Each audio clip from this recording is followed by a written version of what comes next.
पर कहा साहब के बिना पिता के माँ का अस्तित्व नहीं होता। किसी ने शेर कहा कि पक्के फल पेड़ों से रिश्ता तोड़ जाते हैं और अपाहिज बाप हो जाए तो बेटे छोड़ जाते हैं। पिता जब पुत्र को बाजार में ले जाता है और जेब में 50 रुपए होते हैं और बच्चा 200 रुपए के सामान को खरीदने की जिद करता है, उस वक्त एक पिता की विवशता और बच्चे की जिद, इसके बीच के एहसास में खड़े होकर पंक्तियां सुनिएगा। पिता क्या होता है। अमिताभ जी आपको समर्पित करता हूं। अमर सिंह जी बैठे हैं। पिता जीवन है, संबल है, शक्ति है। पिता सृष्टि के निर्माण की अभिव्यक्ति है। पिता अंगुली पकड़े बच्चे का सहारा है। पिता कभी कुछ खट्टा कभी खारा है।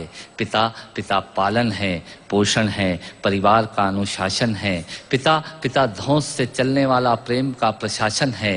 पिता रोटी है, कपड़ा है, मकान है। पिता छोटे से परिंदे का बड़ा आसमान है। पिता छोटे से परिंदे का बड़ा आसमान है। पिता अप्रदर्शित अनंत प्यार है। पिता है तो बच्चों को इंतजार है।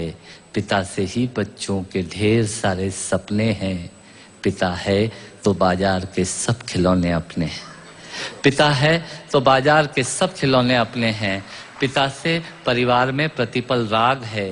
पिता से ही माँ की बिंदी और सुहाग है। पिता परमात्मा की जगत के प्रति आसक्ति है। पिता गृहस्थ आश्रम में उच्च स्थिति की भक्ति है। पिता अपनी इच्छाओं का हनन और परिवार की पूर्ति है। पिता रक्त में दिए हुए संस्कारों की मूर्ति है। पिता एक जीवन को जीवन का दान है। पिता दुनिया दिखाने का एहसान है। पिता सुरक्षा है अगर सिर पर हाथ है। पिता नहीं तो बचपन अनाथ है। पिता नहीं तो बचपन अनाथ है।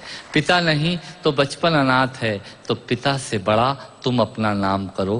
पिता का अपमान नहीं, उन पर अभिमान करो, क्योंकि माँ बाप की कमी को कोई पाट नहीं सकता और ईश्वर भी इनके आशीषों को काट नहीं सकता।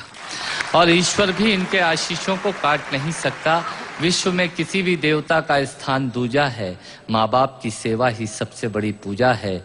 विश्व में किसी भी तीर्थ की यात्राएं व्यर्थ हैं यदि बेटे के होते माँ बाप असमर्थ हैं। यदि बेटे के होते माँ बाप असमर्थ हैं, वो खुश नसीब हैं माँ बाप जिनके साथ होते हैं, क्योंकि माँ बाप के आशीषों के हाथ हजारों हाथ होते हैं।